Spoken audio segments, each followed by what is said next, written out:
안녕하세요. 저는 톡서버 플랫폼의 네이슨입니다. 저희 톡서버 플랫폼은 카카오에서 카카오톡의 가입, 프로필, 친구, 펑 서비스를 위한 API들을 관리하고 있으며 또 카카오톡에 연동된 여러 서비스들을 위한 톡 API 게이트웨이를 관리하는 부서입니다. 오늘 저는 톡서버 플랫폼에서 JVM 백엔드 애플리케이션의 구동 초기 성능 문제를 해결하기 위해서 그라이브엠을 사용하여 애플리케이션을 최적화한 이야기에 대해서 공유드리고자 합니다. 이 발표에서는 우선 주 해결 목표로 설정된 JVM 구동 초기 성능 문제가 어떤 문제인지 보여드릴 예정이고요. 그리고 그라이브엠이 어떤 기능을 가지고 있기에 이 문제를 해결할 수 있는지 소개하고 도입 과정에서 필연적으로 겪게 될 이슈들을 소개합니다. 마지막으로 적용 전의 애플리케이션 성능과 특성의 변화를 확인하고 이 과정에서 얻은 인사이트들을 공유하고자 합니다. 먼저 JVM 구동 초기 성능 문제인데요. 자바 프로그램이 돌아가는 환경인 JVM은 애플리케이션이 실행되고 나서야 실제 사용될 기계어 프로그램을 생성하는 JIT 컴파일로 동작합니다. 이런 특성 덕분에 런타임 환경에서 실제 프로파일 정보를 기반으로 매우 공격적인 최적화가 가능하며 최종적으로는 매우 좋은 성능을 보여줍니다. 하지만 구동 직후 아직 최적화된 기계어 프로그램이 생성되기 전까지는 인터플리터로 동작하며 매우 나쁜 성능을 보여줍니다. 이런 JVM의 특징이 서버 애플리케이션을 운영하는 관점에서 어떤 문제를 일으키는지 보여드리겠습니다. 화면에 보이는 이 그림은 어떤 서버를 보여주고 있는데요. 이 서버에 중단 없이 프로그램을 변경해야 할 때 가장 흔하게 블루그린 배포라는 전략을 사용합니다. 처음엔 기존의 서비스로 제공되던 블루 서버만 존재하고 여기에 새 코드로 띄어진 그린 서버를 올립니다. 트래픽은 여전히 블루로 들어가고 있지만 블루와 그린이 동시에 띄어진 상태가 되고요. 그리고 이렇게 트래픽만 새로 띄어진 그린으로 가도록 변경합니다. 어느 시점이든 블루와 그린 둘 중 하나는 트래픽을 받아줄 테니 중단 없이 배포를 진행할 수 있습니다. 그리고 여기서부터 문제가 시작되는데요. 이 서버 앱이 JVM 앱이라면 처음 띄어져서 아직 트래픽을 전혀 받지 못한 상태일 때 매우 느리고 무겁습니다. 이 상태에서 모든 트래픽을 한꺼번에 넘겨버리면 제대로 처리하지 못할 가능성이 있습니다. 그래서 JVM 앱을 운영하는 경우 이 배포 충격을 해소하기 위해서 다양한 방법을 사용하게 되는데요. 저희 톡서버 플랫폼의 경우 화면의 그림과 같이 트래픽을 조금씩 넘기며 그린이 웜업 되는 것을 기다리는 전략을 사용하고 있습니다. 먼저 이렇게 1%의 트래픽을 넘기고 잠시 기다립니다. 그리고 트래픽을 좀 더 늘려서 다시 기다리고 또 기다리고요. 또 늘려서 기다리고 이렇게 트래픽을 전부 넘겼습니다. 보시다시피 배포 과정이 복잡합니다. 게다가 오래 걸립니다. 일반적으로 이런 트래픽 스위칭 과정에서 짧게는 몇 분에서 길게는 수십 분을 소모하게 됩니다. 게다가 문제는 이게 끝이 아닌데요. 좀 더 끔찍한 최악의 시나리오로 서버가 다 되어가는 상황을 가정해 보죠. 서버를 운영하는 우리 개발자들은 급히 다시 서버를 띄울 겁니다. 그런데 막 띄어진 이 서버들은 느리죠. 과연 들이닥치기 시작하는 트래픽을 무사히 소화할 수 있을까요? 결국 이 느릿느릿한 서버로도 트래픽을 모두 소화할 수 있도록 더 많은 자원을 투입해 두거나 혹은 앞에 있는 로드 밸런스가 일부 트래픽을 아예 버려버리도록 하는 등의 조치가 필요해집니다. 그리고 만약 자원을 많이 넣었다면 어떻게 될까요? 아마 긴급한 상황은 무사히 넘어가겠지만 웜업이 되고 나면 오히려 이 자원들은 너무 많은 자원이 됩니다. 대다수 리소스들은 매우 넉넉하게 트래픽을 처리하고 놀게 될 가능성이 큽니다. 그런데 그렇다고 이 자원을 함부로 쥐어 짤 수 있을까요? VM의 구동 초기 성능이 느리고 구동 직후 많은 CPU 자원을 소모한다는 특징은 다양한 상황에서 JVM 앱 운영을 복잡하게 만듭니다. 그리고 여기서 이번에 다뤄볼 그라이브엠이 등장하는데요. 그라이브엠은 정말 다양한 기능을 가지고 있는 생태계이자 도구의 집합체이고 오늘 다룰 내용 외에도 많은 기능들을 포함하고 있습니다. 그중 오늘 주로 다룰 내용은 그라이브엠이 JVM 앱을 네이티브 실행 파일로 빌드할 수 있게 해준다는 점입니다. 일반적으로 사용하고 있는 핫스팟 JVM은 앞에서 JIT 컴파일이라고 했는데요. 그에 반해서 GraalVM 네이티브 실행 파일은 빌드 타임에 ahead of time으로 미리 모든 기계어 코드를 생성해 두게 됩니다. 따라서 구동 직후 성능은 GraalVM이 핫스팟 JVM보다 압도적으로 빠릅니다. 대신 핫스팟 JVM처럼 런타임 정보를 기반으로 최적화를 하는 것은 아니기 때문에 완전히 최적화된 핫스팟보다는 조금 성능적으로 밀리는 모습을 보여주게 되고요. 이어서 GraalVM을 썼을 때 어떤 문제가 생기는가에 대한 이야기인데요. 이는 GraalVM을 쓰기 위해서 우리가 무엇을 해야 되는지에 대한 이야기로 직결되기 때문에 조금 자세히 소개하고자 합니다. 자바나 JVM을 쓰시는 분들이라면 아마 어디선가 GraalVM이 좋다거나 어느 무슨 자바 성능 콘테스트에서 GraalVM을 사용한 제출물이 석권했다는 소문 같은 것을 들었을 법한데요. 그런데 이렇게 좋다는 GraalVM을 실제로 프로덕션에 도입한 곳을 주변에서 찾으려고 하면 그렇게 많이 보이지 않습니다. 이는 GraalVM 네이티브를 사용하면 기능적으로 제약이 생기기 때문에 도입에 허들이 있어서인데요. AOT로 모든 코드를 미리 기계어로 컴파일해둔다는 이 특성이 JVM에 있는 몇몇 매우 동적으로 동작하는 기능들을 사용할 수 없게 만드는, 기존처럼 사용할 수 없게 만드는 문제가 생깁니다. 자바 리플렉션이나 다이나믹 프록시, 동작 클래스 로딩, 런타임 어노테이션 프로세싱 등에서 이런 문제들이 생겨나는데요. 실제로 어떤 식으로 문제가 되는지 예시를 보여드리겠습니다. 자바 백엔드 앱을 운영하시는 분들이라면 로그 처리를 위해서 로그백이나 로그4j 같은 로그 구현체를 사용하시는 경우가 많을 겁니다. 이런 라이브러리들은 화면에 보이는 것처럼 XML 같은 이런 설정 파일들로 로고가 어떤 식으로 동작할지 관리하는 경우가 많은데요. 자, 화면에 보이는 이 설정을 포함한 앱을 GraalVM 네이티브로 빌드해서 실행하면 어떻게 될까요? 앱이 켜진 직후 설정에 따라 어펜더를 구성하여다가 콘솔 어펜더를 찾을 수 없다는 오류를 내고 앱이 종료됩니다. 이는 콘솔 어펜더에 자바 코드 명시적으로 의존한 게 아니라 클래스 패스 스트링을 기반으로 동적으로 클래스를 가져오려고 시도하기 때문인데요. 하지만 앱 그 어디에서도 자바 코드 명시적으로 이 클래스에는 의존하고 있지 않기 때문에 컴파일러 입장에서는 컴파일러에 의해 사용되지 않는 코드로 분류되고 컴파일 결과물에선 빠져버린 겁니다. 이건 또 다른 예인데요. 제이슨 등의 데이터를 처리하기 위해서 아마 다들 잭슨을 많이 사용하고 계실 겁니다. 화면 상단에 보이는 코드는 잭슨을 사용하는 코틀린 JVM 코드의 한 예시인데요. 이걸 GraalVM 네이티브로 빌드해서 실행하면 이런 예가 찍히고 실패합니다. 컴파일 타임에서 화면의 코드는 카카오 프렌드라는 데이터 클래스에는 명시적으로 의존하고 있지만 리플렉션을 통해서 그 프로퍼티인 네임에 접근하거나 값을 주입하는 부분은 명시적으로 결정된 부분이 아닙니다. 그래서 그 컴파일러에 의해서 리플렉션으로 이 처리하는 부분들의 코드가 컴파일 결과물에서 빠져버린 것이고 잭슨을 사용하는 경우 아무런 그 추가 처리를 하지 않는다면 이런 식으로 잭슨을 사용하는데 문제가 생기게 됩니다. 방금 거론한 것 외에도 리플렉션, 다이나믹 프록시, 동적 클래스 로딩, 어노테이션 이런 것들을 사용하는 것들을 다 빼놓고 보면 뭐가 남을까요? GraalVM을 재료로 쓸 수 있는 게 맞을까요? 이렇게만 보면 다 안 되고 되는 게 없는 것 같습니다.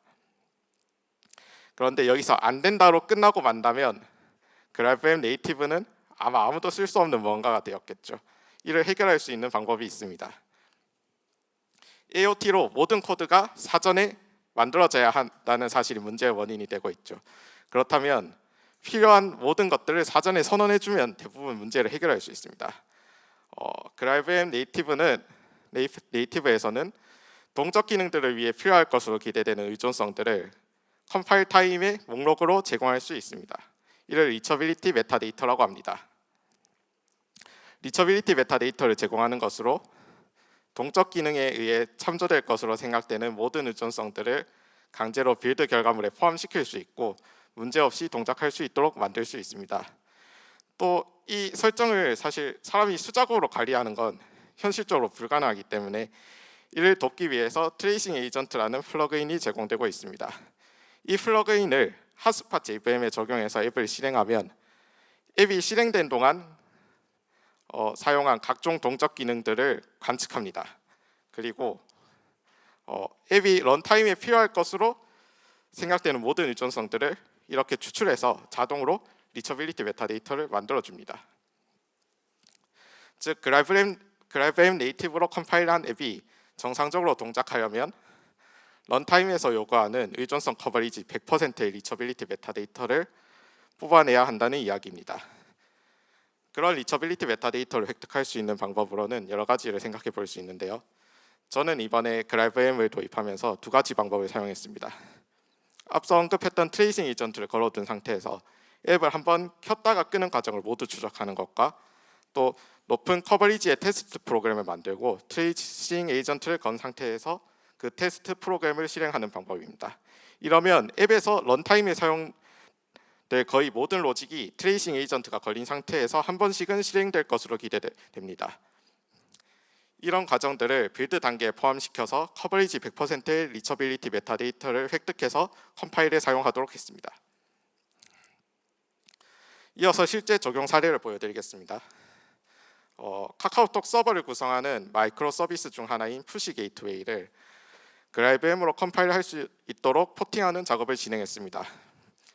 푸시 게이트웨이에 기존에 부족했던 테스트들을 보강하고 의존하는 라이브러리들을 가능한 한 그라이브M을 공식적으로 지원하는 라이브러리들로 대체했으며 그라이브M 네이티브 빌드를 위한 파이프라인을 구성했습니다. 그리고 핫스팟 JVM과 그라이브M 사이에서 어떤 차이가 생겨났는지 확인하기 위해서 그 리팩토링된 그 코드로 핫스팟과 그라이브M 각각의 이미지를 만들어서 다양한 벤치마크를 진행했습니다.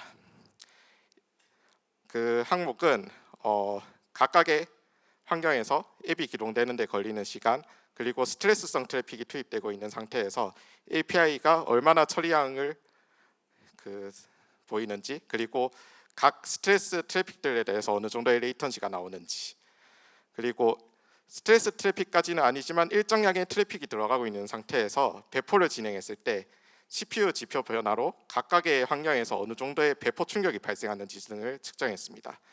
그리고 이번 벤치마크에서 API 호출이 필요했던 벤치마크들은 푸시 게이트웨이의 API들 중에 가장 많이 실제 프로덕션에서 사용되고 있는 API 한 개를 선정해서 진행을 했고 해당 API는 아래 그림에서 나타내고 있는 것처럼 그 서비스 외에 다른 서비스의 API 두 개를 순차 호출한 다음 그 결과에 따라서 응답을 내보내는 구조를 가지고 있습니다.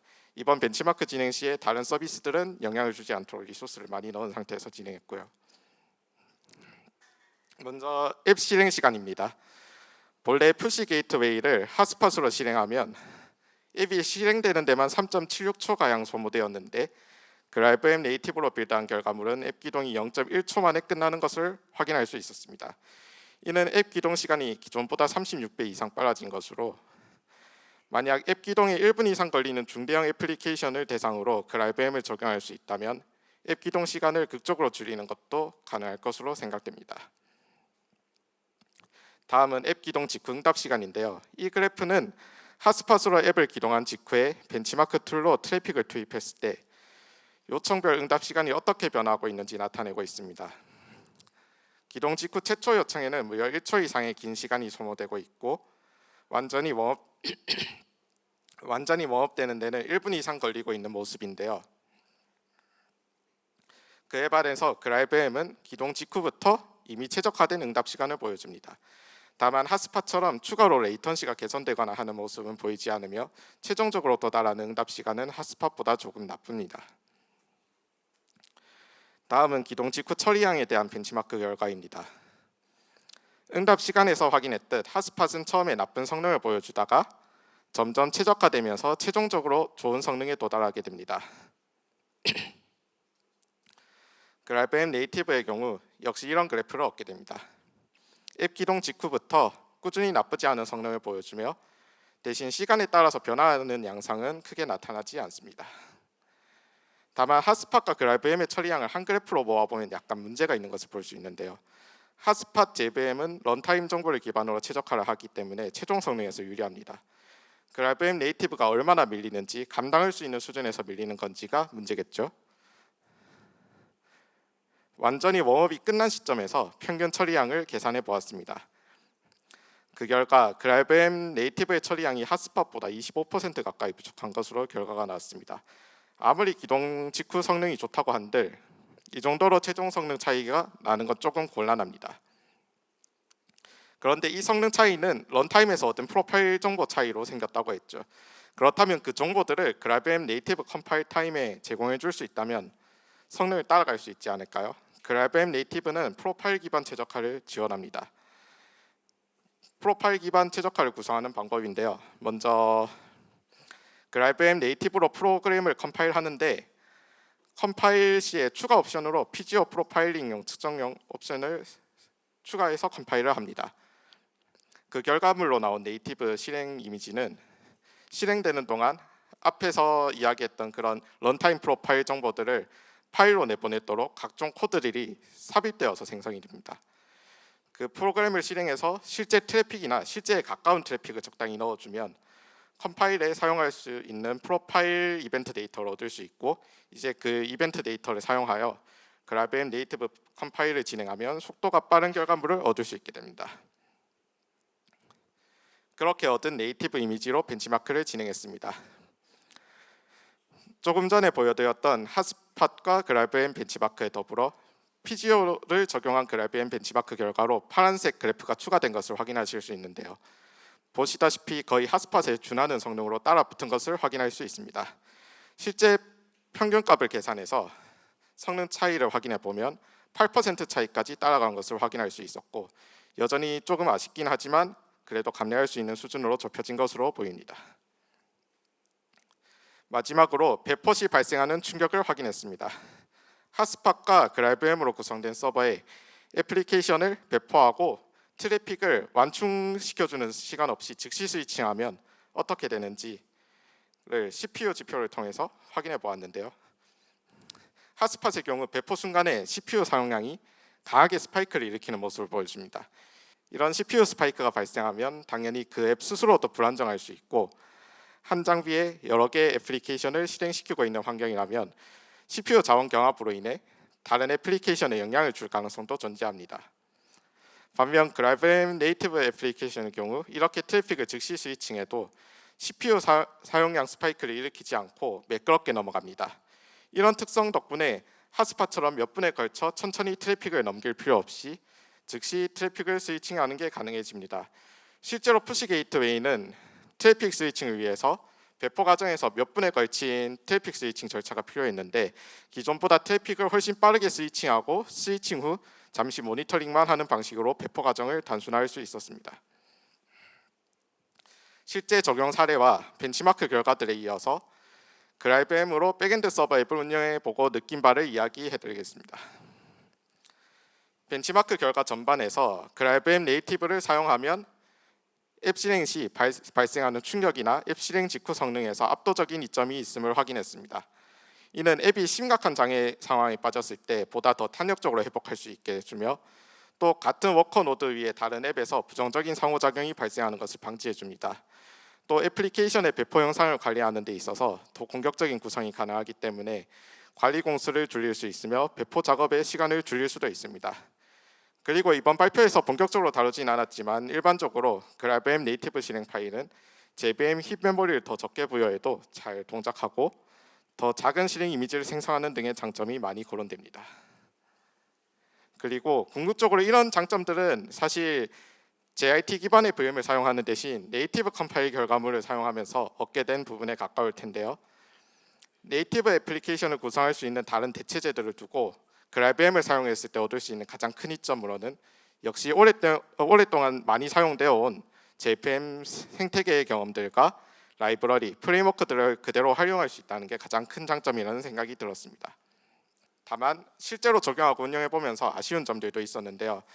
우선 그라이브앱 네이티브는 셰넌도어 GC, GCC와 같은 저지연 GC를 지원하지 않습니다. 만약 운영 중인 앱들 중 지원 GC에서 트러블이 생겨서 셰넌도어나 GCC로 넘어간 케이스가 있다면 이 부분은 그라이브앱을 적용하기 부담스럽게 작용합니다. 또 리처빌리티 메타데이터를 추출하는 과정을 유지 보수해야 되는 노역이 들어가게 되는데요. 프로덕션 코드가 아닌 테스트 코드와 같은 기존에는 상대적으로 부차적인 영역이었던 게 프로덕션 컴파일 결과물에 영향을 준다는 새로운 리스크가 존재하고요. 그리고 빌드가 느려집니다. 원래 런타임이 이루어지던 컴파일이 빌드 타임으로 전가되었고 리처빌리티 메타데이터를 뽑아내기 위한 테스트 스테이지가 컴파일 단계 앞으로 끼어들기까지 하면서 본래 2분 걸리던 빌드가 10분 가까이로 늘어났습니다. 그리고 모든 라이브러리가 잘 동작하는 건 또 아닌데요. 테스트 프로그램이나 유닛 테스트를 구성하기 위해서 몽 라이브러리를 사용하는 경우가 많은데 어떻게 해봐도 코트린 JVM 환경에서 네이티브 테스트 상에서 정상적으로 동작하는 몽 라이브러리는 저는 찾을 수가 없었습니다. 그리고 또 아까 하스팟과 동등한 성능이 나오게 하기 위해서 PGO를 적용해야만 했는데 PGO를 위해서 프로파일 데이터를 얻는 게 백엔드 애플리케이션을 운영하는 관점에서 조금 난해합니다.